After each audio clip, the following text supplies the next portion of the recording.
Burkina. Yeah. I use Hamlet, and I use another one called Doromo. Okay. That one too, you have to cross river to that side. Especially, I was looking for somebody, so I needed to use. So now that you've been to Burkina, would you recommend it as a tourist destination? Like I'm saying, like this is what I'm telling you. Yeah. For example, in Ghana, when you hear people say there is fight, even in Boko.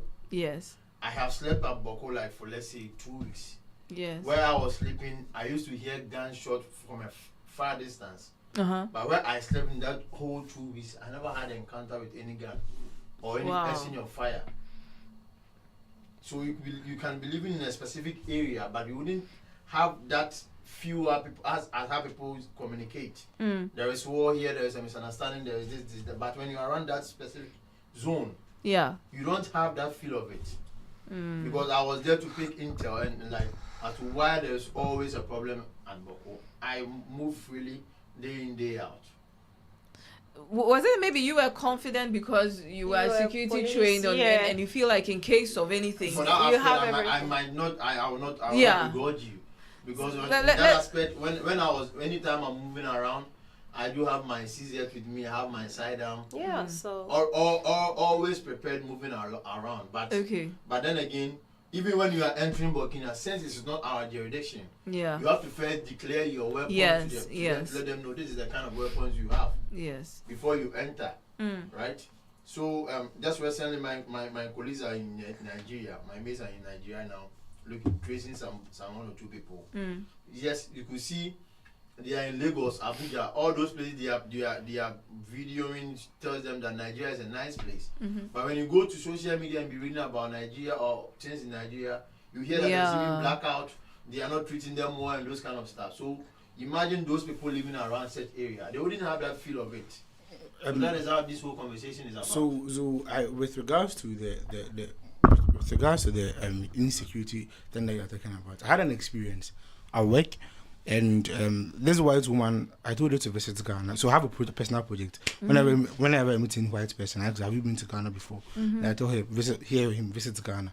So the first question the woman asked me was, is it safe?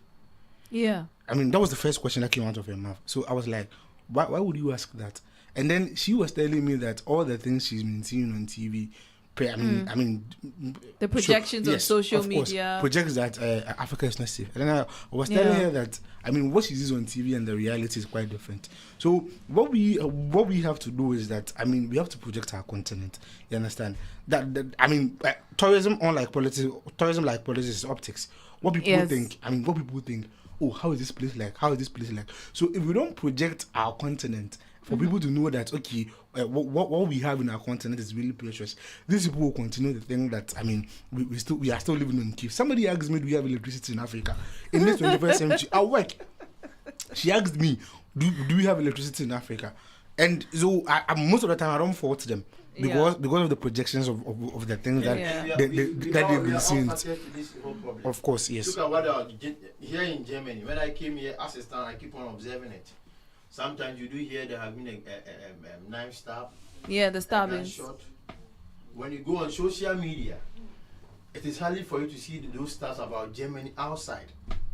There are issues it's controlled. About Germany which is being controlled in the system. Yeah, you have to control So you cannot media. go out to speak bad about the country, even though there are things in the country people don't like it. But there is the case that in Ghana, a little mistake or a little problem, you see everyone will take camera. You see a police officer go execute a mission, and the next morning you hear the media people having a press conference. I once watched an issue when the police went for an operation, one suspect died, a communique was released. Then again, the media men the next morning started calling the family of the deceased to the station, interrogating them. So imagine somebody watching from outside Ghana, who is not a Ghanaian, and watching this video like, hey, police officers are even killing people. You can imagine what the person will have, how he or she would think. Exactly. So the kind of things our media, and this is one thing about Ghana, when people get a chance to sit on radio, they feel automatically they are learned. Everybody feels I'm a journalist. So far as he or she is a journalist, he's abreast to every information, which is totally wrong. Yeah. You don't have any security background. You sit on social media. You sit on the at the back of a microphone and you see what the police did or wrong, what the military did. You have no security background. You are not, let's say, a lawyer. There's a case. You come and sit on the radio because you have the listeners. You say anything and people follow. That's one of the biggest problems we are facing in Ghana. But Sisi, if I'm to come in, what I strongly believe is that we have to adopt a new strategy in Promoting Africa. I don't know whether we've seen what Rwanda is doing. It's beautiful. I mean, I don't, but I think the Ghanaian they have this policy. Actually, if you do the domestic flights, it's only the female pilots, and they are very pretty. I mean, very pretty. I don't know whether it's part of the selection criteria. From East Africa. What? Yes. I mean, so yes, it's beautiful. Back in Ghana, for example, it is even expensive booking a flight from Kumasi to Accra. Why? Oh yeah. We are working on it. We are. But I also think that as Ghanaians we should be ambassadors of our country. I don't know. Yes. But for me personally, I don't think even Ghana is Ghana is a great destination. Of course. But I think that you should start looking at other African countries so that you can even compare. You know, sometimes when you stay in one place, you think that you really know, but you don't until you travel and you realize that no, it's a beautiful jungle. I'd call it. One of the key factors was what Mackenzie was emphasizing on. As to, for example, if you are going to go, you have to exchange money from. That one. And it's one of the very reasons it's causing so much havoc. And on the borderline too, we have that ECOWAS number plate. You can use your car in Ghana. And people don't really know about it. Let me take this opportunity to educate them. Please tell us. When you come to Ghana with an ECOWAS car. What is an ECOWAS car? ECOWAS number plate. Just like you driving from Holland to Germany with your car. When you enter Ghana, it gives you the right, if you want to use your car in Ghana for, let's say, the rest of the year. Every year, every 3 months, you don't necessarily have to go with your car back to the country it came from. You just have to go with your documents, give it to the drivers going to that said place to go and renew the documentation for you. Then you can use it back in Ghana. Oh. Yeah. So if I'm traveling with my family, I can actually drive my car from my country of origin. Yes. And then go for holidays and come back with the car. Of course. To another ECOWAS state. To another ECOWAS state. Yeah, of course. I did not know that. And if you want to use the car in that said ECOWAS country aside your with the country of origin, every 3 months you should take it as a responsibility to renew that document to make it active. Okay, so but I think 3 months is enough time for Ghana, holiday. many people use those number plates in Ghana. You see a Nigeria number plate or a Burkina number plate. Mostly Nigeria, Togo, Burkina. That is number plate that is always roaming around. Okay. But before we end that chapter, I think one of the reasons why we are finding it difficult to do like the Schengen area is that visas are a source of revenues for most African countries. Yes. Visas. For every country. No, I mean for African countries, especially those with proper holiday destinations like Tanzania, South Africa. Visas are, they are big source of revenue. So if you tell some of these countries to slash away some of these things, they're not going to get any revenue. And in our part of the world, we are really suffering with revenue stimulation. Mobilization of revenue. So I think that's but then even the ones who have already slashed, we're not seeing the people trooping in.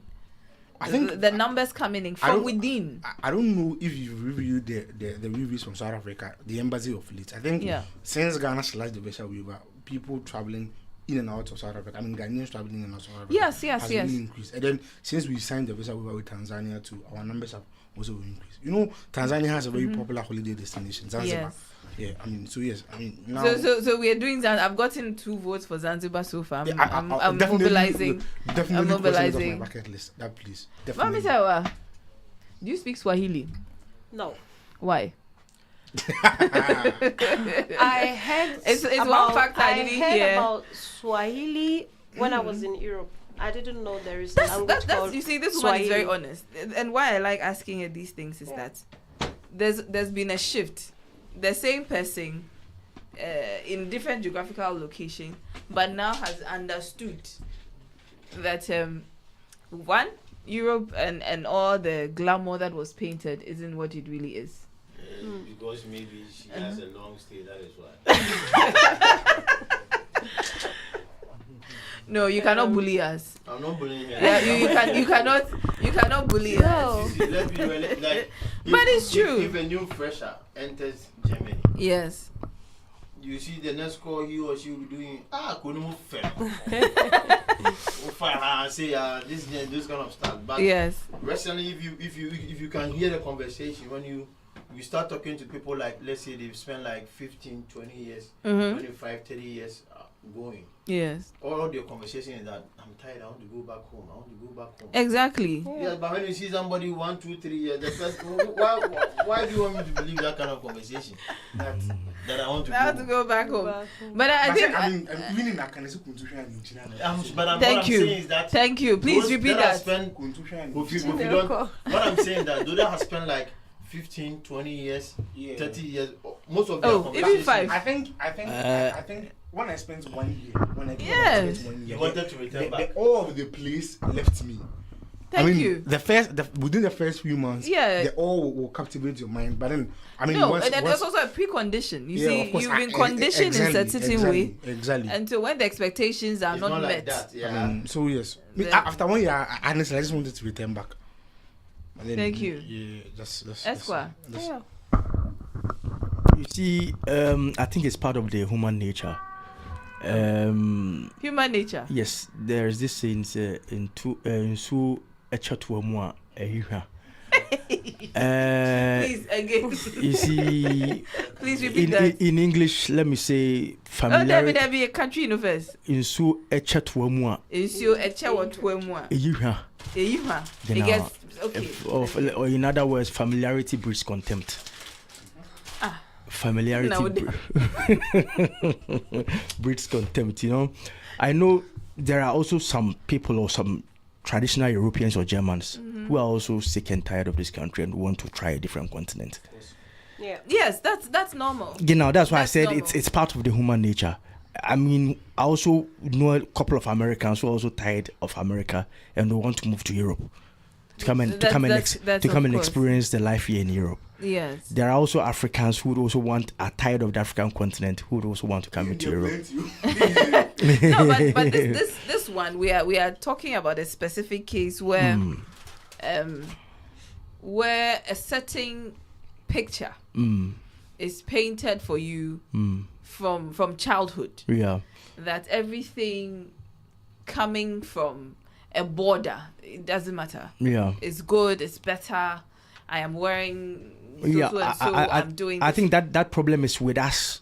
Yeah, that's what I'm saying. We have a specific I think probably because intrinsic issue. Yes, probably because of the colonization of the white man. But isn't colonization over? I'm saying colonization it's long over, but in a subtle manner it's still within us. New colonization is currently taking place within us. You understand? So explain.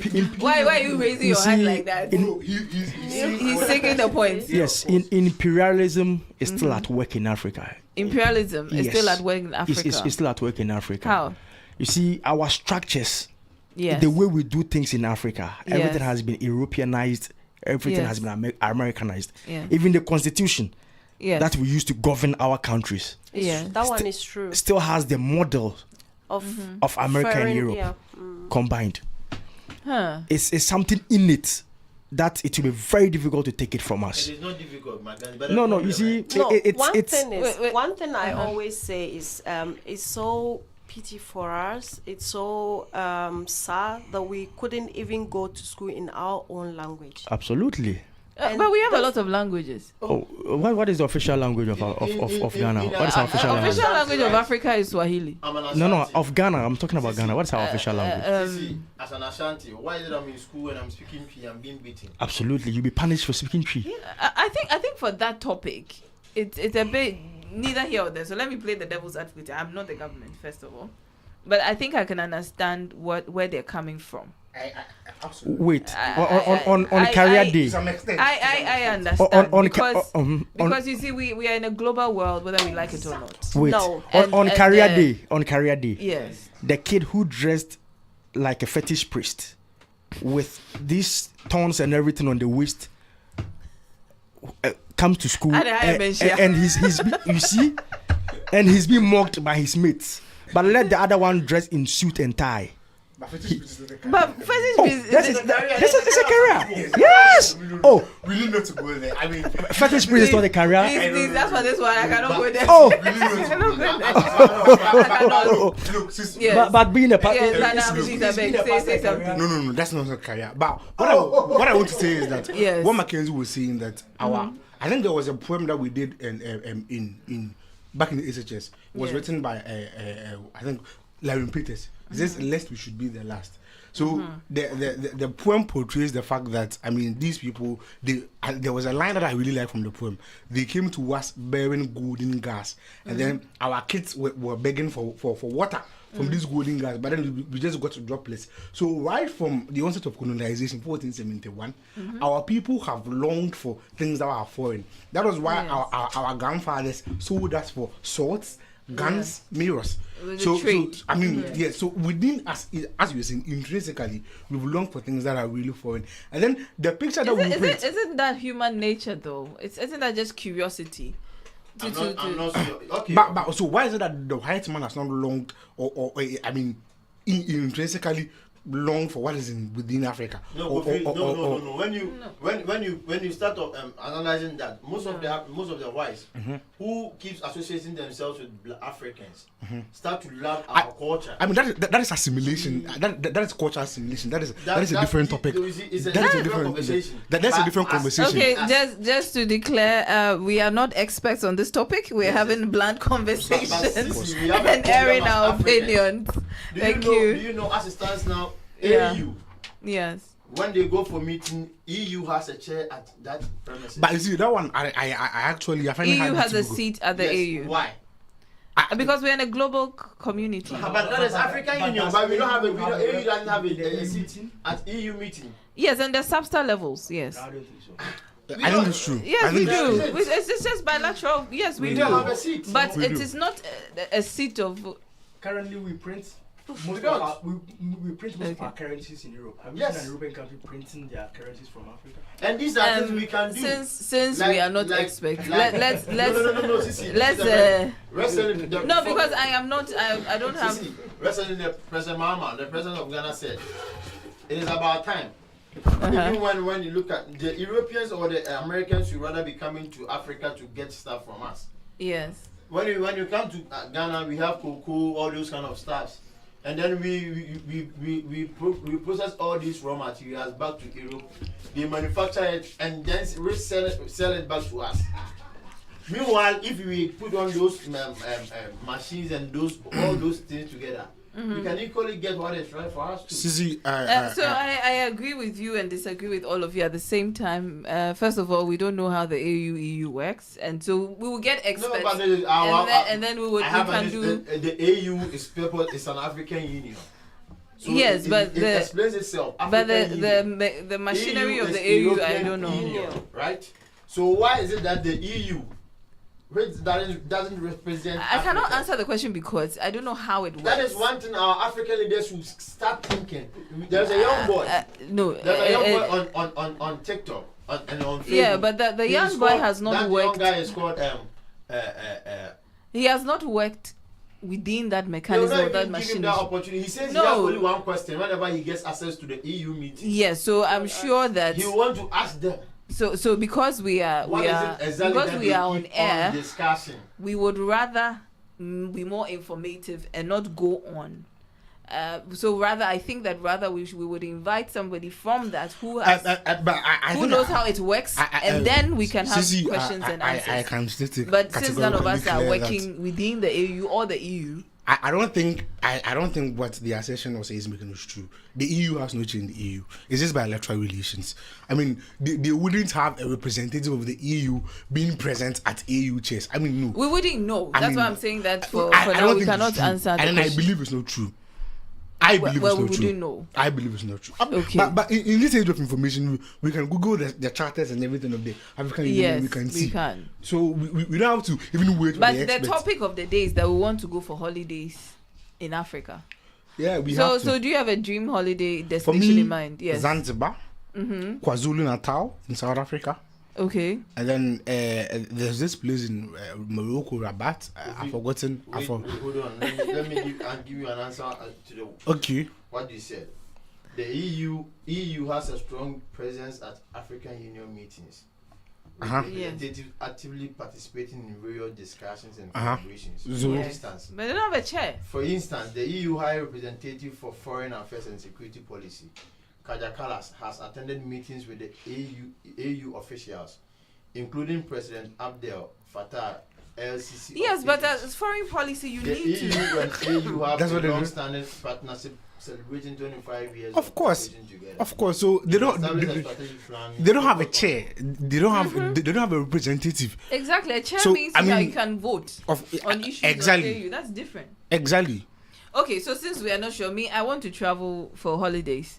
So and I'm going to Africa. So you're going to Zanzibar? Yeah, KwaZulu-Natal in South Africa. KwaZulu-Natal in South Africa. Which part of South Africa is that? I don't know, but I think that is the southern part of Africa. One of my professors, he went to the university there, and then he was telling me how beautiful the landscape. That is where Jacob Zuma comes from. Okay. So it's part of the Zulu tribe. Okay. Yeah, of course. So how beautiful how beautiful the place was and the landscape. And then I think one of the places that I would like to see is Cape Verde. The Cape Verde Islands. Yeah, they have beautiful women over there. Yeah. Beautiful women. Maybe Zambia. Wow. Zambia? That's interesting. Lusaka. Yes, we're going to Zambia. And there is one country. What is the name? Do you like beaches or you like wildlife? I like both. Okay, you have to please everything. Yeah, I like both. And I like to see how they dress. You know, the different. Eswatini will be nice for you. Then. Yeah, no. Different. What? But the culture in Eswatini and South Africa, it's similar. They are Zulus. Yes, sort of. Of course. Yeah. So I think how they dress, you would like that. And then I would like to experience the new in South Africa. I would like then you should go to Lesotho. Yeah, of course. Lesotho is probably South Africa. But it is safe to travel to South Africa? Yes. Of course. Okay. It's very, very safe. And I think we are... I don't know. That's what exactly I was talking about. Yeah, that is it. Because once I told my friend... Johannesburg, Victoria, all those places are safe. My cousin came here and what he was I think you just have to take care as every other tourist. Put your security measures in place. But I don't see any... Like the last time I wanted to travel to... There's a specific place that has those problems. Yeah. It's not a nation. Sisi, have you seen the Great Pyramids of Giza? Giza, no. Yeah, Egypt. Oh, okay. Oh, no, I haven't been to Egypt. Oh, okay. Sadly. But I like Mombasa, though. Mombasa. Yeah. Yes. I'm not a city person. I once want to travel to Venezuela. Answer before you go. Which your holiday destination? I think Kenya on the safari. Yeah. So you like the wildlife? Yeah, I think Kenya. I would want to be so there. we have Kenya. Yeah. We have Southern Africa. Yeah, Zanzibar, Tanzania. Yeah. For me, I like to go there with it. And then Cape Verde. Cape Verde Island. Okay, for me, I like to pronounce it Tanzania. Yeah, with a Swahili accent. Yeah. I think on the coast of East Africa, most of them they speak the Swahili. They speak Swahili, but Swahili is spoken east, west, except Ghana and Nigeria. And even Southern Africa speaks a bit of Swahili. Yeah, of course. So which country in West Africa speaks Swahili? I think West Africa we didn't quite catch the Swahili, but the whole of the eastern. I think for the eastern parts of Africa and parts of the south too. Yeah. Namibia is also a very nice country. Yes. Namibia, yeah. I mean, they're landlocked. Namibia. They don't have a beach, but and then recently Botswana has been in the news too. Namibia. Yes, they were colonized by Germany. Namibia. Okay. Informally colonized. I think so, but for a proper holiday destination in Africa, I think your destination should be South Africa. Which part of South Africa though? Of course. I mean, I think your destination should be South Africa because there, I mean, you would enjoy the weather, you can enjoy some wildlife, you can enjoy some beaches. You understand? So they have a diverse range of things that you can really enjoy. And then if you want a luxury too, I mean, if you have money and you want a luxury, you can actually enjoy the luxury in South Africa. You know, in South Africa, you can go for, helicopter rides. Yes. I mean, that is something I have to cross off my bucket list. Yes. Exactly. So yes. I want to take a picture with the lion, but then I mean, that's what I'm going to do. That's what I'm going to do with my money. Bucket list. That's what I'm going to do with my money. You understand? I mean, I'm going with my Mr. Oh, of course. Yeah, I mean, that is what you're going to do with your money. Of course. I mean, I want to die knowing that I've lived. So okay. I mean, I think I have to contact Udumaya for you. Look, all the buildings that people try and accumulate, when you die, you won't go with them. Yeah, I understand. But with the experiences and the things that I've seen. But respectfully, I'm saying I'm going to contact Udumaya that. Then you start the trouble. Yes. No. I don't need to with the Maya. Yeah? I mean, no. I have to be able to travel with my Ghanaian passport. I mean, I have to be able to travel with my Ghanaian passport, and I allow people to know that I'm Ghanaian. When I go, I represent Ghana for a fact. Yes. So yes, 54 African countries. How many of them have you visited? I've gone to 3. Of course, for me, I've only gone to 1. That was. I've gone to 3. You are saying how many times? So am I not far better than? But you went in as a person as a security officer. Whether a security personnel, but then I've been to Morocco too. Yes, I've been to Morocco. Yeah, I've been to Rabat. And Egypt also. I've been to Morocco. Egypt. Yeah. Okay, the pyramids of Egypt. Did they transit there or what? No. I mean, I've been to Morocco. We went when I was in the university. We went for a seminar. Yeah, I've been to Morocco for once. Okay, so the summary of what we are discussing here is that please, even if you are not going back to your country of origin, you should look at Africa as a destination. There's so much to see, wildlife. And I think in Mombasa like this, I didn't pay the tourist fee because I looked Kenyan. So you get cheaper prices in South Africa. I go from Cape Town to Joburg, Halton. I didn't really pay. There's so many advantages. So visit Africa, have fun.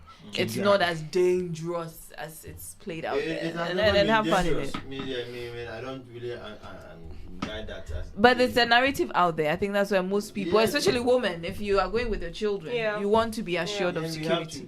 Like once I've been saying I would like to visit this country, Venezuela. Nobody said Nigeria. And anyone I've told about is telling me no, don't go there. It's very dangerous there. Wow. Venezuela, nobody said Nigeria. Why? Nobody wants to visit. We're already from West Africa, so I think it's similar cultures. It's the same thing. Before, so why? Really? Yeah. Oh, okay. For me, I think for the curiosity was more like what's happening in other parts of Africa. I mean, yes, Cape Verde will be a nice holiday destination. Yeah, Cape Verde. Okay. But nice. These Portuguese. So family holiday destinations, we are going with Mami Sewa, please. Yeah. She has the vote, and we'll follow her. But okay, for Venezuela, I'm not going because my money won't reach the Latinos over there. That means that I'm not going for the lighter note because you need money. Yeah, for Latinos, you need money. Rather Peru than Venezuela. Peru is more. I mean, no, the destination is Africa. Africa. We are doing Africa travel destination. Mama Africa. I think we did Kenya, Cape Verde, South Africa. One of the most unexplored countries in Africa is Central African Republic. Because Central African Republic, I think, is not really known for tourism, even though there is a lot of destinations, but it's known for minerals. Okay. So more of trading. If you're interested in diamonds, then I'll go to. Yes. And Botswana also has been in the news lately for good reasons. Citizenship by economic corporations. So if you want a Botswana passport, Botswana. That is in the eastern part of Africa, right? No, it's also southern. Really? Yeah. It's really beautiful. All this while I was thinking Botswana was in the eastern part of Africa. So you see. We need to know more about Africa. That's the point. And let's have a good time. Just at least choose one a year, and find out what's happening there. You'll be surprised of what you learn. You can even do transit there for some days, 2-3 days. Yeah, you can do Egypt Air and then stop in Egypt and just see the airport. Yeah. Pyramids of Giza. Yeah. Okay, so let's wrap up before we go. I'm not going to Yes, that's one thing about Africans in trouble. Yeah, for me, I've not even had that thought of visiting those places. And honestly. I think for now, I would love to be in my hood with my hood guys. You can travel a lot with your Ghanaian passport within African countries. 75 visa-free countries. For now, with a lot. I mean, visa-free countries with the Ghanaian passport. That is why a lot of Nigerians are, acquiring the Ghanaian passport now. That's why I was asking you, nobody wants to go to Nigeria. Because, I mean, now the Ghanaian passport is a little bit powerful than Tanzania, Morocco, South Africa. They should add Jamaica. Jamaica and Ghana. Yes, Jamaica too. You can and then I think Trinidad and Tobago. It's a long list. I mean, of course. It's a long list. So you can... Granada too. That is a Spanish colony, but I don't like when they speak Spanish. They don't even know you, so don't worry. I mean... Okay, people, let's wrap up. Before we go, we had been discussing some topics, and we just want to have the last words on the topics from each of the panelists before we wrap up today. We have been talking about dating, and then we had also been talking about. If you allow us to go to this place, I won't go. We are wrapping up today. We are wrapping up. I was thinking that was the topic that we were talking about, and it's always going to come.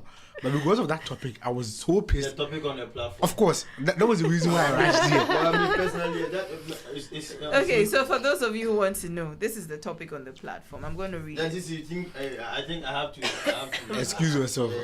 So we're going to read it. Interested in it. I have some. So the topic is, and then you give your honest opinion, yes? Because on this show, we're all about honesty. A man is complaining about his woman not cooking for him and calls it a disrespect. First one, is it really a woman's duty to leave everything behind and cook fresh food for her husband every day?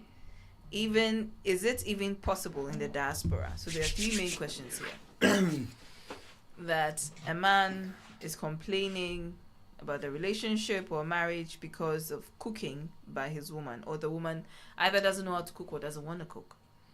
And then is this interpreted as disrespect?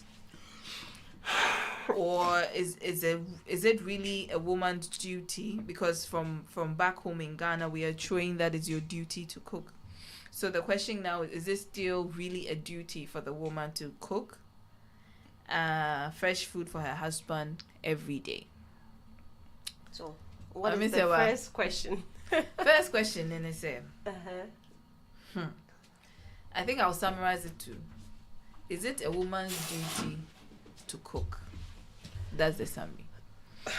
It's very difficult, but I think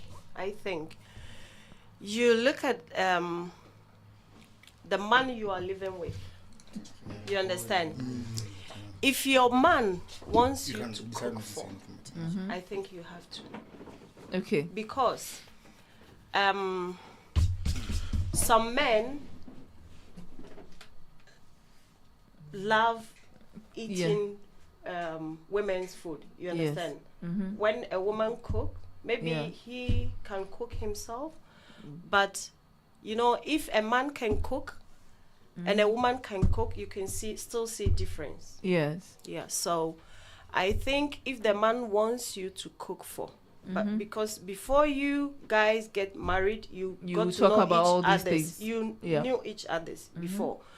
Maybe your husband is the type who goes to the kitchen and cook, and or he was always like, I like you cooking for me. Yeah. So that's what you bargained for. So just if your man wants you to cook for him, that's a very, very important. I think women pick this. You have to when you are dating. When he tells you something, believe it. Yeah. He loves you to cook. Yeah. That's what he's expecting. Don't encourage it. And then when the thing gets somewhere, you are now changing the rules. So please, let's not changing the rules mid journey. Just wait. The question to you is why are you going to twist the question? Yes. Whatever person that comes to you can. Okay. So the question is from what Mami Sewa is saying is that when you are dating, you should look out for certain things. If this person expects cooking, then you should know that's what's coming, and therefore it shouldn't be a topic anymore when you are in the relationship. Yeah. Okay, so fast forward, for you living in Europe, is it feasible to cook or to get fresh food every day? Do you expect it? Look, I mean, if you are being honest with ourselves, yes, I don't think that even within the Ghanaian context, it's not feasible if two of you are working class people, even within the Ghanaian context. Yes. It's not feasible. For instance, your wife is a lawyer, you're a lecturer. You go to class, you lecture from 7 to 5, she goes to court from 9 to 5, then you expect her to cook every day for you. It's not feasible. So what you do is, on Saturday, on weekends, you prepare the food you have to prepare in the fridge. Whoever comes home first, there's food. You just heat it, warm it up, and then you eat. You have to come to that understanding. But then in situations where the husband or the woman would request that, darling, I want you to do this for me, I don't think that should be a problem. Okay. Honestly, I don't think that should be a problem. Look, what if you had not made that clear from the beginning? I wasn't expecting. Even if the person had not made the things clear from the beginning, marriage is a social contract. You understand? And then social contracts have certain unwritten obligations that is expected to perform by one another. Look, in our Ghanaian context, if the man is going to marry, the man is expected to pay money to the family of the woman. The man is expected to pay money to the mother of the woman, the father of the woman, the brother of the woman. Yes. And the woman is expected to do nothing for the man. Yes. You understand? So if we get married, companionship, providing food for me is one of the obligations that you are expected to in return to the payments that I made. I'm not saying you bought the woman. That's not what I'm saying. Okay, so there's a silent or transient. Of course. Underlining rule. You understand my point? That okay, I'm going to be financially responsible, and this you take care of my social needs, or for lack of a better word. And then whether we like it or not, is cooking the duty of a woman? Yes or no? Because this question, nobody wants to answer this in the studio. I don't have any. Is cooking a woman's duty? Whoever feels a man should cook. Whilst the woman and the wife is there, it's up to the person. Whoever feels the wife shouldn't cook, the wife should cook for the man. So for you, it's subject to individual relationship. But see, if you sit here and then we think we ignore gender rules, I don't think we are really being honest with ourselves. Yeah. I mean, in as much as we would want to be, I mean, of this era. That where what a woman can do, a woman can do. Yes, it is true. The modern era has changed. We are no longer in the era of gender rules where we expect the woman to do everything. But traditionally, we can't do without it. I mean, women are expected to cook. Women are expected to take care of the house. Women are expected to be homely. That is the expectation of a woman. Yes. You understand my point? But in this modern era, things change. So gender rules, you have men spending more time with their. Growing up, I never spent for like 1 hour or 2 hours with my dad. But today, what I see men doing, men are taking their kids to the playground. Yeah. Men are being in the house cooking. Men are being in the house cleaning. Men are doing all sorts of things that we're not supposed to do. It is because people are getting to understand that marriage is partnership. Sometimes somebody will provide 70, the other person has to support 30. Sometimes the woman will provide 70, the man has to support 30.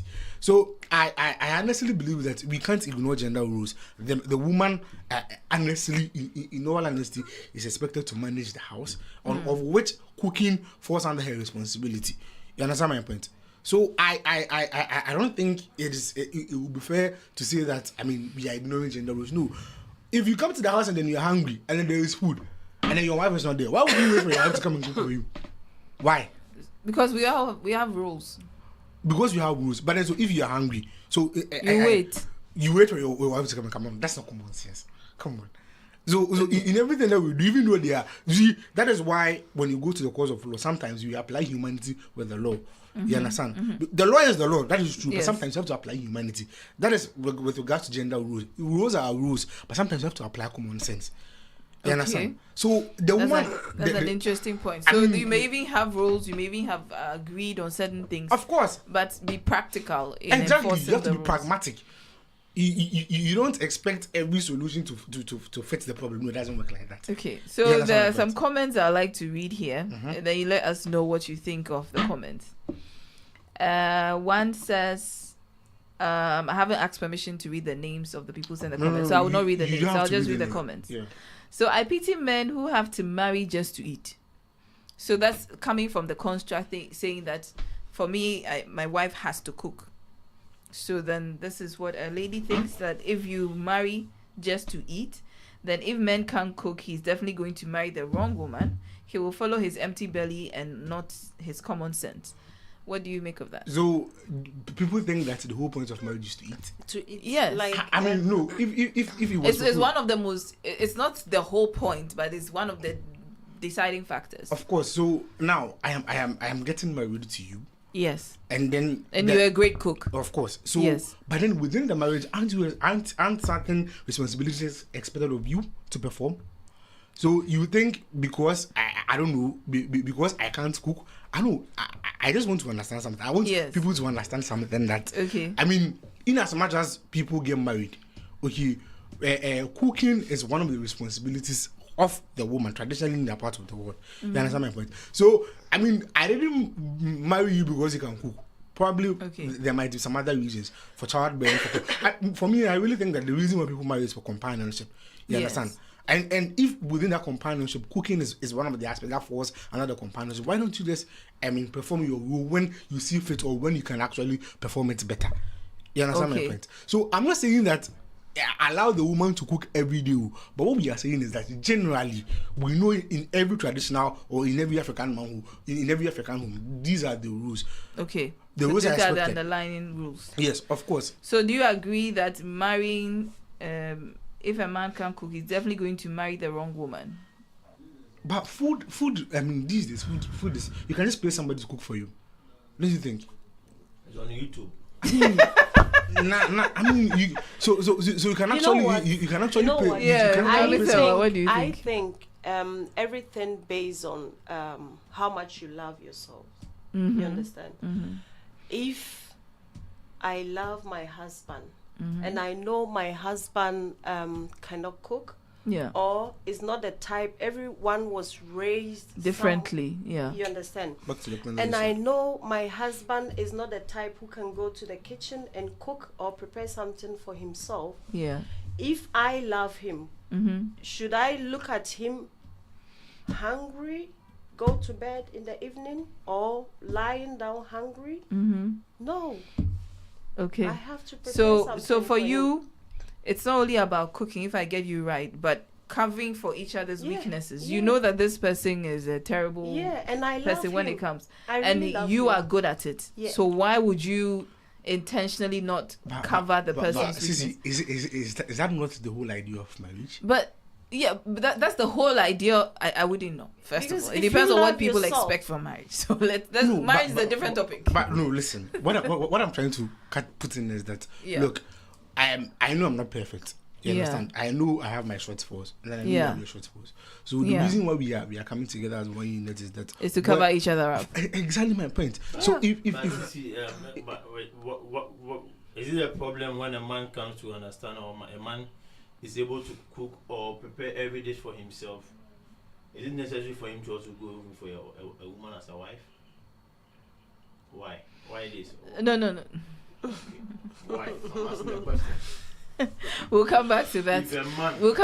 But you see, Mami was making a point. Let's finish. You answer my question. Because you people, it's 2:2. If a man can cook and prepare every dish for himself, is it false for him to also go in for a woman as a wife? But maybe that's you have your motive of getting married, not for food. Why is it that when a woman has to cook, now saying that because a man, and that where from that statement of a woman cooking, and that if she is not around, the man will go and cheat. I mean, that is the reason why the man went to marry him. I mean, no. So is it? I saw one of the comments, and we can't talk about the comments yet. We're talking about only the one I've read. So as I read it, we'll talk about it. So okay, fine. I saw somebody's opinion. Let me put it that way. I saw somebody's opinion saying that. I mean, where did you see that opinion? Forget about where I saw it. I mean, I saw somebody's opinion, and then I was like, they were talking about the modern world. See, if we are going to be honest with ourselves, okay, if we really want to examine the modern one, then we should go back to the real traditions that made us. Then traditions has not been fair. So history should inform today. Of course. But before you continue, Marisa was making a point. Okay. And I don't want us to forget the point. Okay. So let's go back. You were explaining that for you, the fundamentals is that if you are with someone and the person has a weakness, in this case, is cooking or even microwaving food. Yeah. And you love it. It therefore means that just by virtue of marriage or relationship or partnership, whichever definition you guys give yourselves, you should cover for each other's flaws, and therefore covering in terms of cooking is not a problem. But then I have a question. Yeah. In this case, we are looking at it as a right. This is not a love affair. This is not about I'm good at this, you're good at this, let's just get together. This is like, I expect this of you, this is your role, and this is my role. And therefore, I expect you, as Kofi was saying,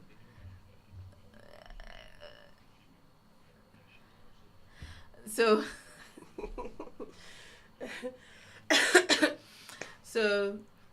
the question is as you be with someone, does it mean therefore that it's not a right, but it's more of, or it's not a rights and obligations in terms of marriage, but rather it's more of intentionally covering each other? I think the wording is the problem. When one sees that you owe me this or not? What do you think? Come again. The question is, I think before we do that, let's go for a quick commercial break. Okay. Hello, lovely people. Welcome to Radio Top Afrique. At aquaba-tours.com. Visit our website www.aquabatravelandtours.com. Thank you.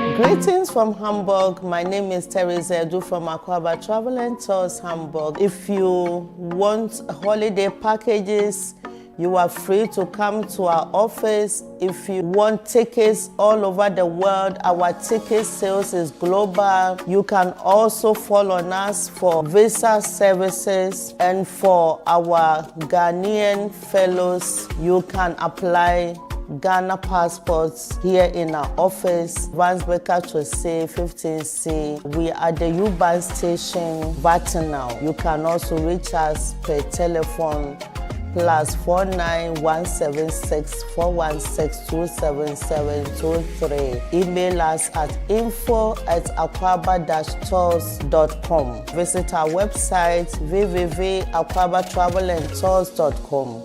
Thank you.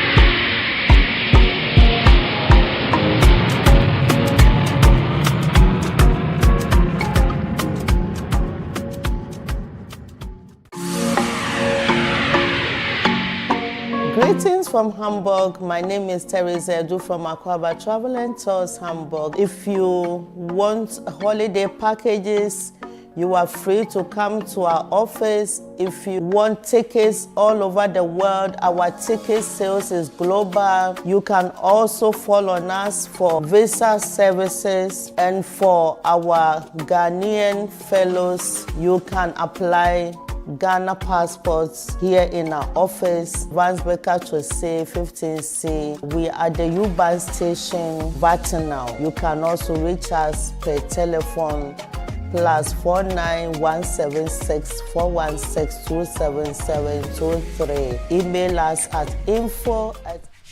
Yes, welcome back. It was getting very heated in the studio, so we needed a little commercial break. Because we have a topic here we're discussing now. Cooking. First, is cooking a qualification criteria for marriage for women? have to be a good cook to get married? I'm trying to summarize the questions that we got from our platform. It came in different forms. For those who don't understand why I'm explaining, we have a beautiful, beautiful guest here in the studio. Would you like to introduce yourself before I move on? Yeah. My name is Farida. Hi, Farida. Hello. Hello. She pretty. Yeah. Thank you. Thank you. Okay, so basically we're talking about cooking and relationships or marriage. Okay. And the question was, is cooking a prerequisite to getting married, or an obligation for the woman in terms of a marriage contract, that this is your job, you have to make sure it's done? I'm going to read the comments, all of it, and then we'll come back to your takes on the comments. Okay, so one response was, okay, so the question was, a man is complaining about his woman not cooking for him and calls it disrespect. That's the first point. Is it really a woman's duty? So let's get the words correctly. Duty to leave everything behind and cook. So is it if you rephrase the question, is it really a woman's duty to cook fresh food for the husband every day, even in the diaspora? Some of the comments was, Mister, can't you make your own food too? Another comment was, I pity men who have to marry just to eat. Because, yeah, I think I'll leave you to explain it. If a man can't cook, he is definitely going to marry the wrong woman. This is someone's opinion. He will follow his empty belly and not his common sense. I would definitely teach my sons how to cook. And another one says, I wonder how a woman will decide to marry such a man. It means this man will always need a woman around him for his basic survival, which means if he travels, cheating is highly guaranteed. Exactly. A man that is not used to taking care of himself will demand it from you. And if you can't prove, he will go and get it somewhere else. If you can't provide it, he will go and get it from somewhere else. No, please. When I see that a man needs me to eat, I lose attraction for him. Do they even know how time-consuming it is to prepare proper fresh food every day? One is saying, Dog, come again. Hope you know that that's our culture as Africans. Don't forget that why. A woman has her responsibility and the man also has his. The timing doesn't come in, as in the time it takes to cook, it doesn't matter. Somebody's opinion. So another says, let me explain that culture to you. Those days, men and women go to the farm to work. When the sun comes out, women leave to go and make food for them whilst the man continues to farm. Today, it is different. Working styles and timing is everything. Someone says, if you won't eat, this is the person's response. He's not hungry. When dizziness attacks him, he will run to the kitchen. Another says, so as I'm in Ghana for 2 weeks, I'm married, my man will not eat for 2 weeks, Abby.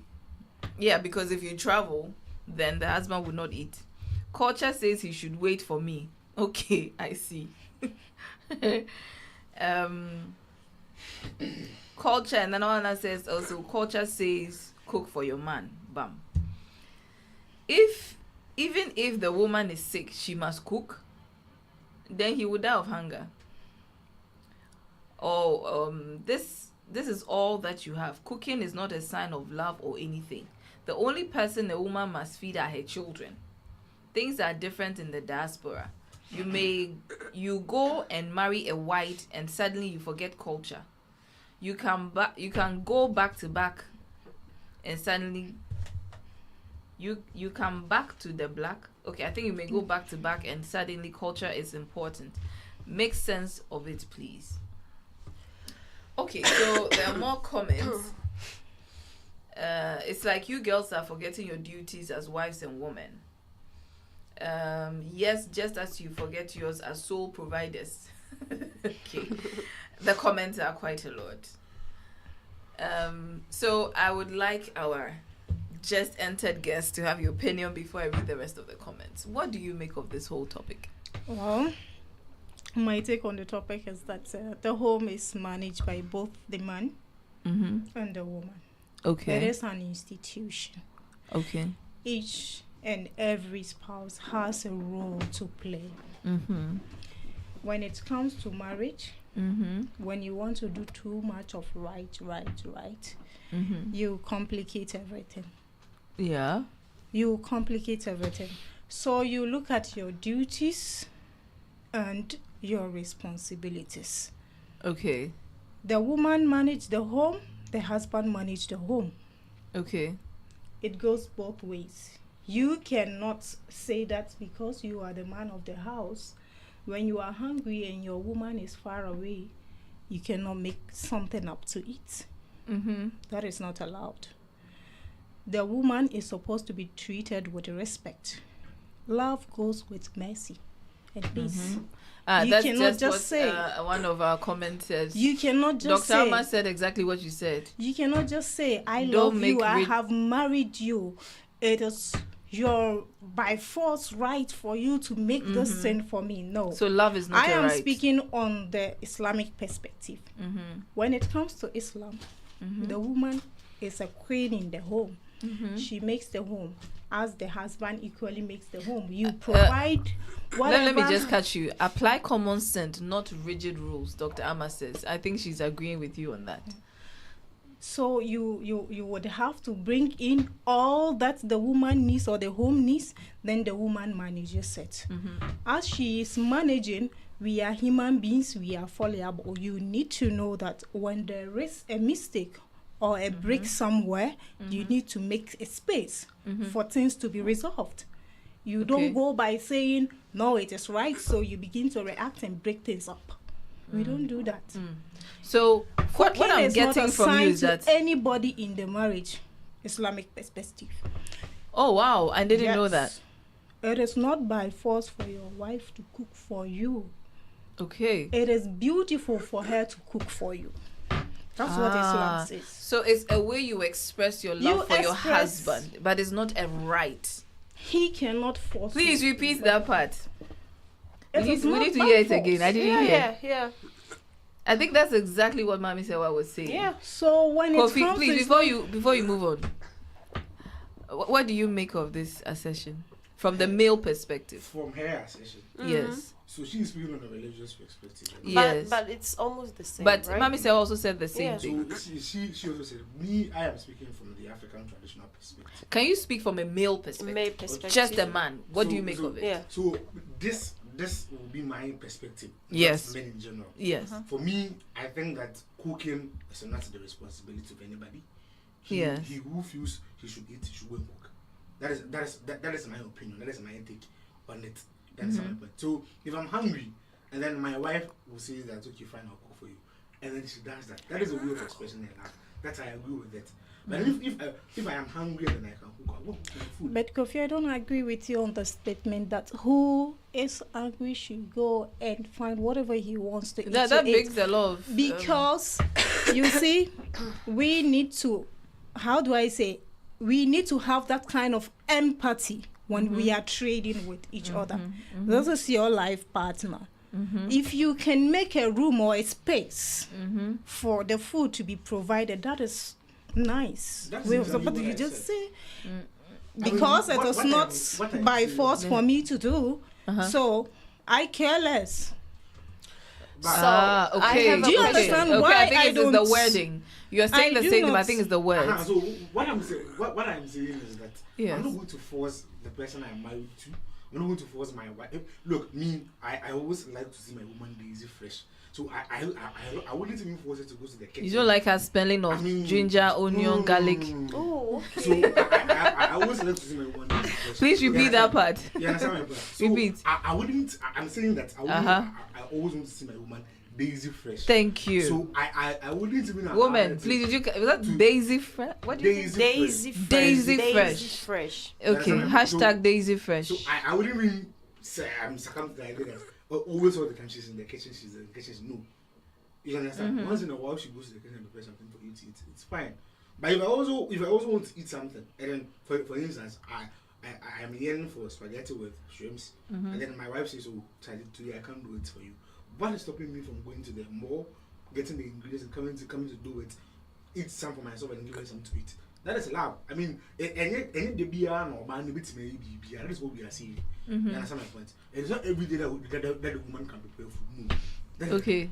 But what we are saying in general is that for keeping of the home, for traditional rules, it is generally the role of the woman to make the home.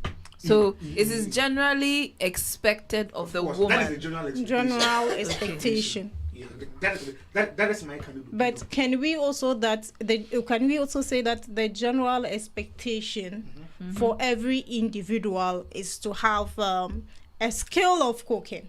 Yeah. Because these are basic skills. Everyone should have it. 1 year before I traveled, my mom told me that cooking is a basic skill survival. So, I mean, you know, hunger knows no gender, right? Yes. So, whether you're a male or a female. Hashtag hunger knows no gender. Of course. So, whether you're a male or a female. It will happen. You understand? So, when it happens and then your significant other is not there, what do you do? For instance, as she was saying on the platform, she's in Ghana. So, you expect her to come and take a flight and they come and cook for you? No, it is a basic skill survival. You have to learn it yourself. You understand my point? And then if you are brought up in a traditional African Asante home, whatever you do, you some basic second things, you will not how to do it. Rice, stew, spaghetti, some of these things you know how to do them. You understand my point? And so for me, I honestly don't think that Jerry Ademens and says, guys, I will join you soon. You don't have to try and force the woman to go and cook for you. No, that's I don't agree. That I give an example. My woman is a lawyer, she goes to court 9 to 5. I'm a lecturer, I go to court 7 to 5. And then I still expect her to come and cook for me every day. Come on. Okay, so that's the opinion of one of Mami Sewa. Yeah, so what about those men who have never been trained or never been in the kitchen wherever? They don't even know how to cut onions. They even nothing. They are really scared to have the knife in their hands and chop something up. What should they do? So that is why we say marriage is partnership. So yeah, so you have to teach them. You know, honestly, when I came here, there were a lot of things that I didn't know how to do. So I had to go and be in the kitchen with my sister. She taught me right from the very scratch. You understand? So if your man doesn't know how to cook, I mean, even if you don't travel, a time will come where you die. You understand? So what if you are dead? What is he going to do? Is he going to bring your clothes back from life? So there are certain things if your man doesn't know how to do, you have to teach them. If your woman don't know how to do, you have to teach them. I have a friend who married a girl, I mean, straight DB. You go and meet their name. The guy had to teach him everything from the scratch. Gradually, she taught the woman. Now she's perfect. You understand my point? So that is the essence of marriage. So you don't expect me to know everything. No, it doesn't work like that. But then I think that the notion that the African tradition has it generally that the woman is supposed to cook for the house is wrong. I am coming from a very traditional background. In my home, whenever my mom goes to Asafo Market to do her sales, my dad cooks for us. This is a traditional man. So for me, I always believe it's how you begin your institution, how you both understand each other. Nobody can say that my wife is in the court dealing with stressful cases. She comes back home in the middle of the night and you are trying to force her to cook for you at that time when you should be helping her with her hand. When you do that, it means you are looking for a trouble where there is no trouble. Marriage is not just for eating and sleeping. There is more to marriage than just food. We need to understand that. But that is where you will get it wrong. Let her land. Food and sex is an integral part of marriage, whether you like it or not. We are not saying that it is not an integral part of the marriage, but we are looking at where there is a need for you to make changes, do adjust. Of course, marriage is more of adjustment. Who set the rules? Who set those rules? You know what? I have 4 kids, right? I have 4 kids. Before you start, let's just read this comment. It's very funny. Dr. Amma says there should not be men who have never set foot into the kitchen. If so, he should come with plenty of money. I agree. So, you know what? I agree, so that we hire the maidens, the cooks. I have 4 kids now. 3 boys, 1 girl. The boys, I have to do everything for them. If I allow them, I have to do everything. The girl is the last but one. When I'm cooking, this girl will come into the kitchen and ask, Mama, what are we eating today? And from the time she started, I think she was 8 years old. She's now 12. So, and there I started learning, okay, so naturally, girls or women are born to be like that. We are nurturing. You understand? I think your point is that women have this intrinsic ability or curiosity to nurture. Exactly. That is. Are we denying that fact? We cannot teachers. We cannot. Are we denying that fact? Because we are not denying that fact. Before you continue, there's another interesting comment.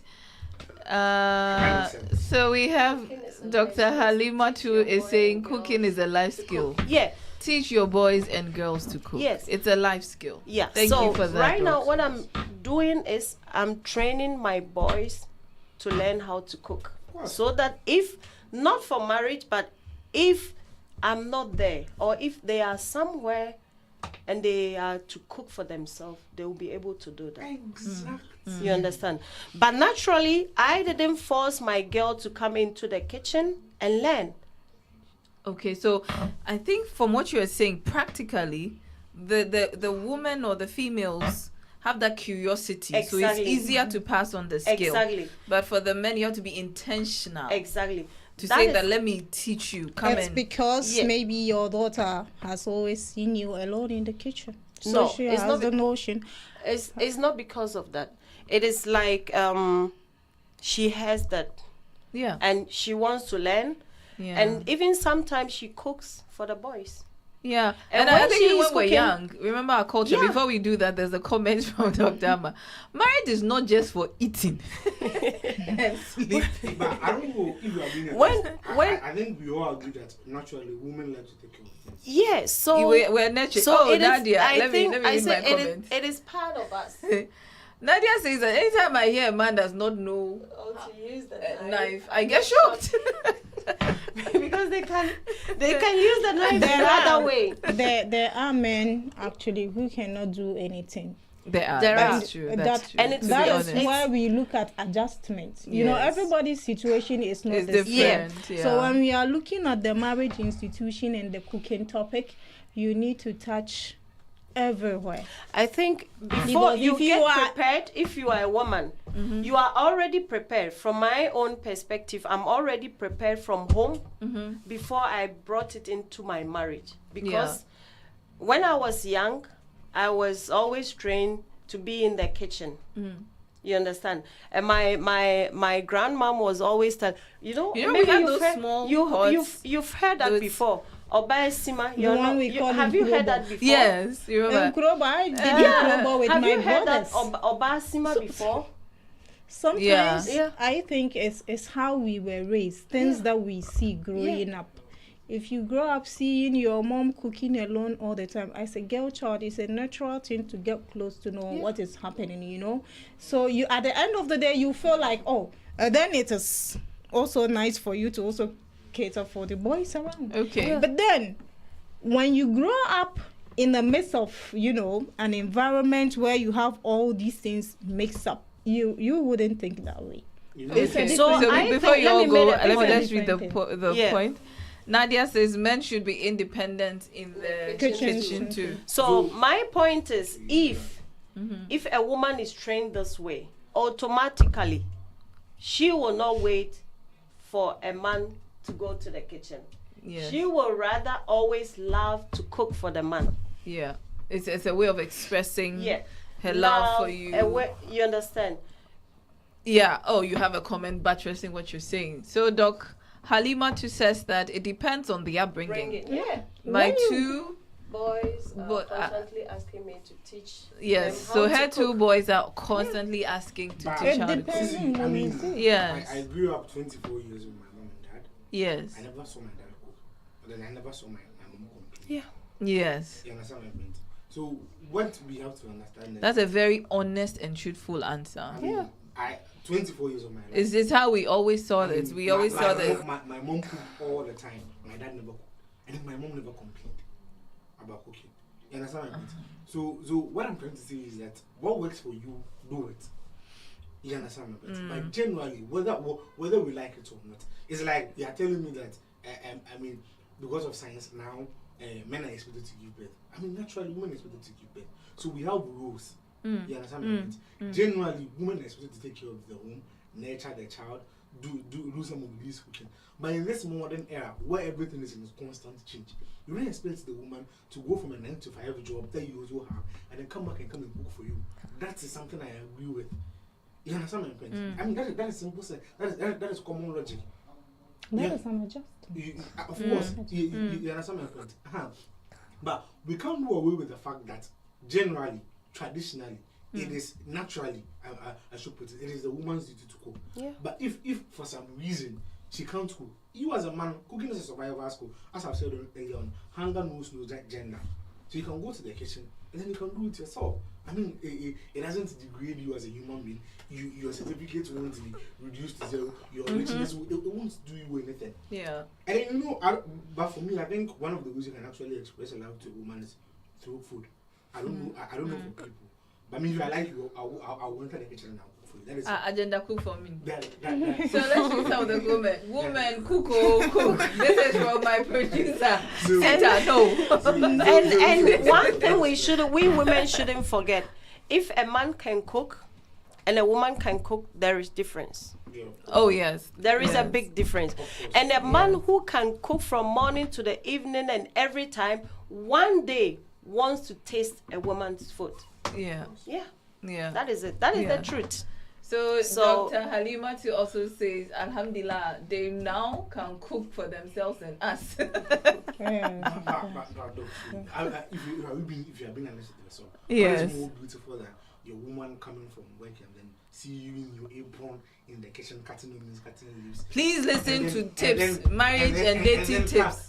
Coming to you in the kitchen and then after a nice day, you guys want a nice time. I don't think there's nothing. It doesn't reduce your masculinity. I don't know. It does nothing to you. It's just cooking. It's just food. Yeah. Of which you are also going to eat. So for me, that's okay. So our pundits, our favorite host Osei Kojo says that yes, he's agreed. Of course. So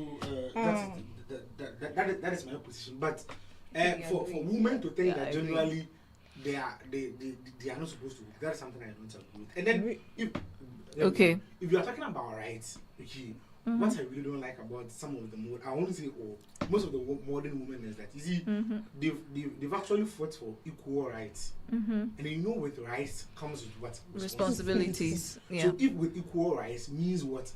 More responsibilities. No, splitting of responsibilities. Okay, yes. Split. So you're a good mathematician. If you are pushing for equal rights, then it means equal responsibilities. So if we all are having a 9 to 5 job, and you don't expect. Hey, the men are agreeing with you. Truth be told, it's romantic to cook for your wife. I mean, of course, yes.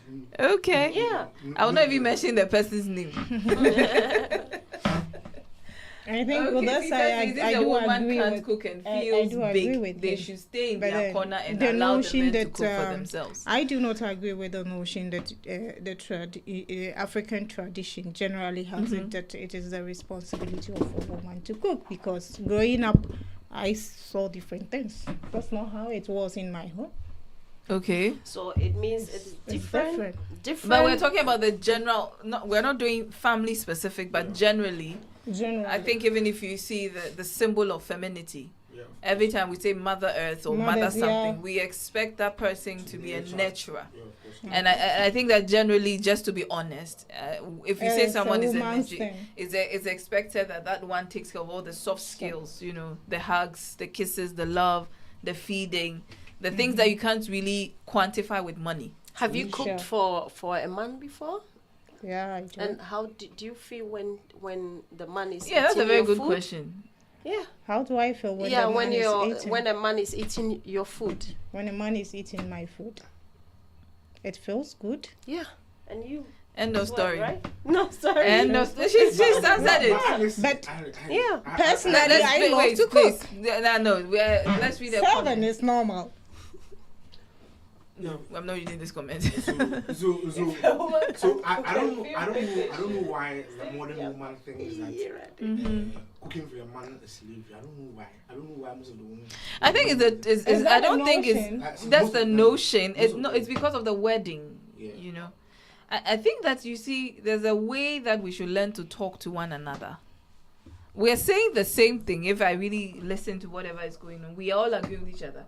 But we are seeing it in different ways. I think it's in relationships. One of the things we talked about last time was how to even communicate, because maybe in your upbringing, your way of life, the way of thinking, if you need something and you say it once and I don't get it, you maybe you keep quiet and you stay in your corner. That's your way. For me, maybe I see it as a protest. So it's constant communication. And I think for me, what I take from all of this is that we should get it that marriage is not a bed of rules.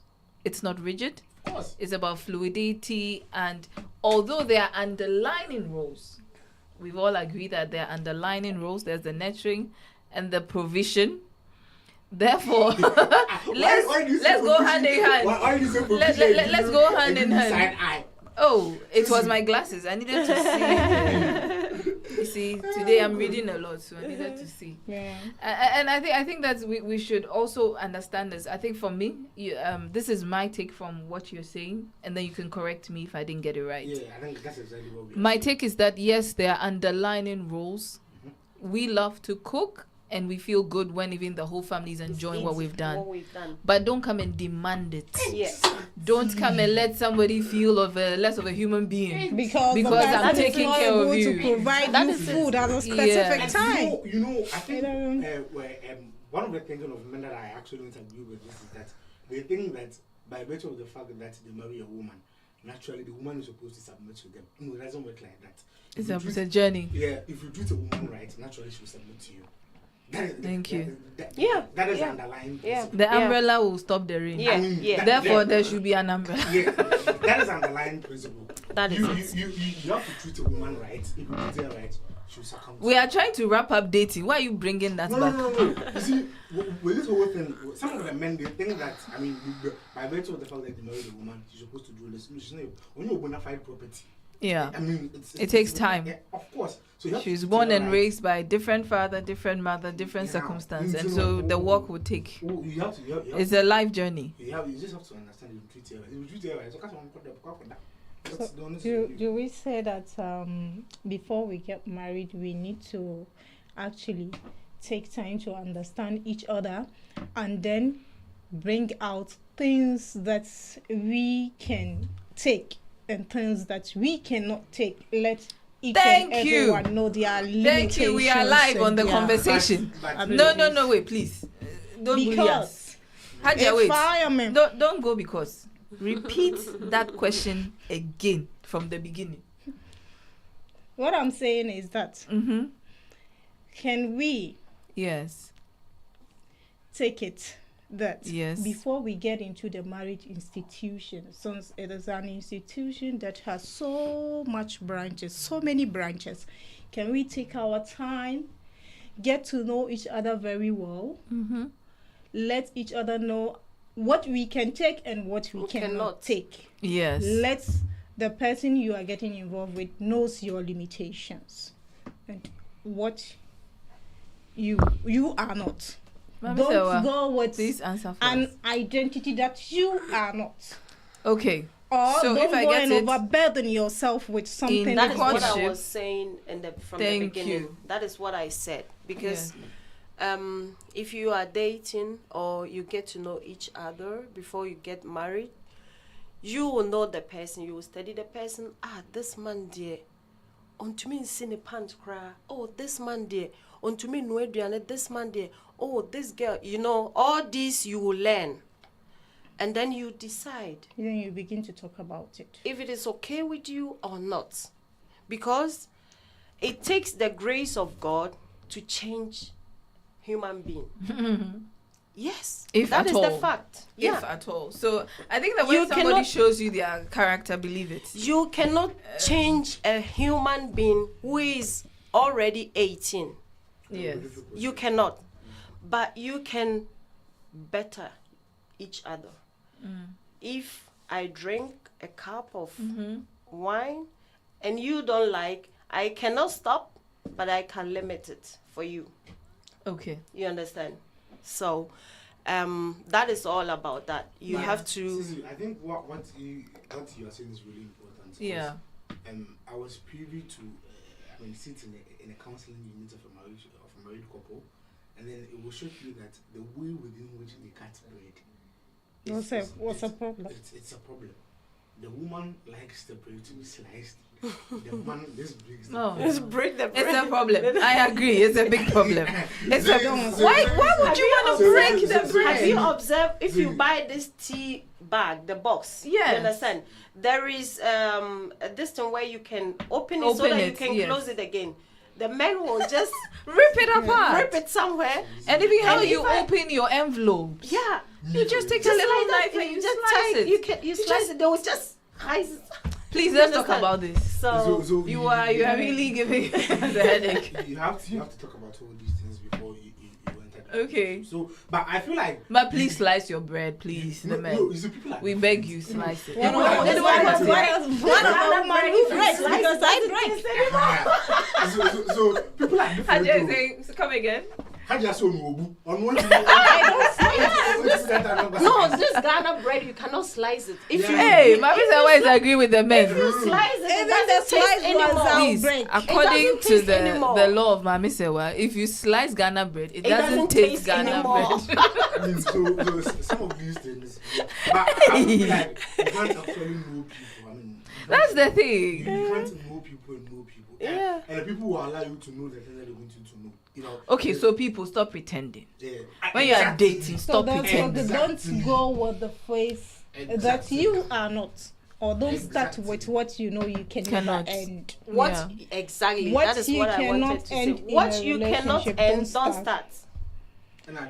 So what if you like some of it and you don't like some of it? It's not your attitude. You would like to cook once a while. You make it clear, but the one you don't like is not changing. So do you? What do you do? You adjust. Do you love your partner? It's all about adjust. No, this is not about partner. This is we are dating, and I've seen that you break the bread, and the envelope to you rip everything apart, and just basic little things that I don't like. I think you would try. I think if you don't like that, you try to talk about it. Maybe he can better it. Maybe he can change. Maybe not. But if not, does it stop you loving him? And that's the question, no. Does it stop you That is the big question on the conversation. I think okay. One of the things that we are forgetting is that when our parents meet each other, there were things that they both didn't like about each other. Yes, yes. Some of them didn't even know each other. The fact is, but somehow they have managed to. Especially, I lived with my parents, and then when I saw the things that my mother was teaching in, and I told her these are certain things that I will never wish for any woman in my life. You understand my point? So the woman had to make a lot of compromises, and then on compromises on my dad's side too. Yeah. So if sometimes if you love somebody, you tend to overlook things. But there's certain things you can teach. But they should cut the bread. No. That's slice bread. That's slice bread. That's slice bread. I don't quite know anything. So we got on the 2 tables. So me 2 around so like I mean, how can this be useful for you? Yeah, but I wasn't one thing also is what we see from our parents, what we saw, the type of relationship they were having, the type of marriage they were having, affects ours also. Yeah, it affects a lot. It defines your total being in some affects aspects. a lot. I okay, but on that regard, I beg to differ, because as I said, I don't know, but I was conscious at a very young age. So the things that I saw my mom go through, I mean, I promise myself, you'll be a better husband. I'm never going to allow somebody's wife to go through those things. You understand my point? So if you allow some of these things to actually affect your life, it means you yourself as a person are not conscious of the environment within which you find yourself. Because sometimes some of these environments are really toxic. You see, it's a very that you were not okay with. Though maybe it wasn't too much, but you have been able to identify that this particular aspect of their life, I wouldn't want it. You are not obsessed with it. Some people have gone through trauma growing up, and they tend to leave the trauma in their future. Right, even now, they've grown with it. They cannot leave it behind. Even though when you ask the person will tell you that is not good, you don't want to. Yeah, I mean, people are seldom who they say they are. So I would say they are obsessed with it. When you become obsessed with something, and you are not careful, you become it. Yeah. So too much obsession of we as human beings, we need to always cross-check ourselves. We need to examine ourselves all the time. So, Sissy, I think we brought the cooking to an end. We've all accepted that generally it's a woman's place to cook. But in this modern era, you can't force somebody's daughter to go up and it's communication. I think if the woman is at home, if the woman is not... I'm not saying... Why do I feel like it is not okay for me? Like so before we go, can we all give our wrap-up take on the topic of cooking and marriage? So we'll begin with Haja. Okay, my take is that it is very nice, very beautiful for me to cook for my husband all the time, but it is not a complete package for my marriage. I have so much to offer, not only cooking.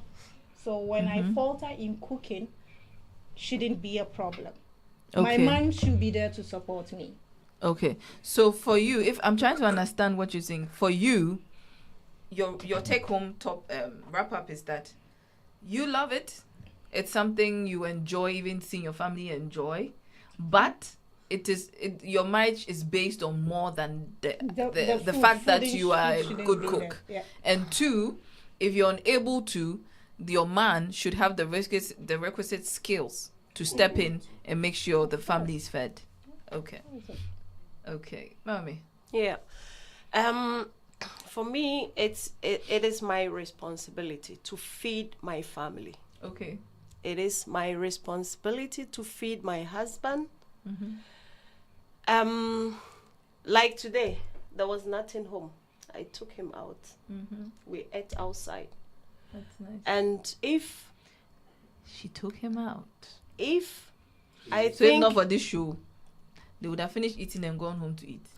If I think I cannot, there is nothing home, and I cannot go outside, I will just tell him today there is nothing. Just find yourself something to eat. Okay. And that's fine with me. That's beautiful. Yeah. That shows that there's level of friendship and empathy for one another. Very important. Okay. Since for me, I don't think cooking is a prerequisite for me when it comes to marriage. I mean, with this current world, there are a lot of options that you can actually employ. You can employ somebody to cook for you. You can do a lot of things. Once in a while, your wife can cook for you. So for me, cooking is not really that big issue. It's not a deal breaker. Yeah, I would choose. I mean, an intelligent woman over somebody who can cook. That's for me. For the first time, I heard of a man releasing. That's a very relaxing word. That's for me. Okay. Somebody who's intelligent over somebody who can cook. So, okay. But I feel like, I mean, if the woman wants to cook for you, fine. But generally, it's the woman's responsibility to take care of the man. You have to take care of me. I think I read a comment from somebody that it's a woman's responsibility to take care of her children. But then the children didn't come out of nowhere. They came out of a man. Later, yeah. They came out of a man, and then the man is part of the family. So you are taking care of the children, you have to take care of the man too. You understand? And then if I don't know, but I feel like it's beautiful for your woman or your servant grandfather to take care of you. Yeah. So then it's that, you know, she does for you and stuff. So for you, it's like if you feel like it's an act of love. Of course. I mean, okay. That's my part. If somebody doesn't want to cook for me, it's fine. I mean, yeah. But if it comes, wunderbar. Yeah, of course. Okay. I have money, I can buy food outside. But you shouldn't make it look like. I mean, that's the law. Yeah, you shouldn't make the law is the law. Okay, from Jam Studio says, fantastic conversation watching from Barcelona. Barcelona. Yo, thank you very much. I think that will be all for today. Thank you all for coming. It's been a wonderful show. Unfortunately, we're not able to wrap up on all previous episodes, but we did our best. And I hope that listeners, you got something from it. For me, it's watch out when you're dating. What you see is what you get. And try to be less legalistic and more flexible. Marriage is about, according to our pundits, it's just about being there for one another, covering up, being company. Just be nice, just be human. Taking care of each other. Take care of each other in all ways. Take us out and buy us food. Okay, so let me be serious. Thank you so much. And remember to visit Africa, at least one African destination once a year, and find out the beautiful landscapes, what is there. It's amazing. I didn't know I was ignorant until I found out I was ignorant. It's so much to see, so much out there. And it's actually nice to go for a vacation and you see someone who looks like you, in terms of skin color. Someone who looks like you. So thank you for coming. I'd like to say a very big thank you to my guests that were here today. Mami, thank you so much for joining us.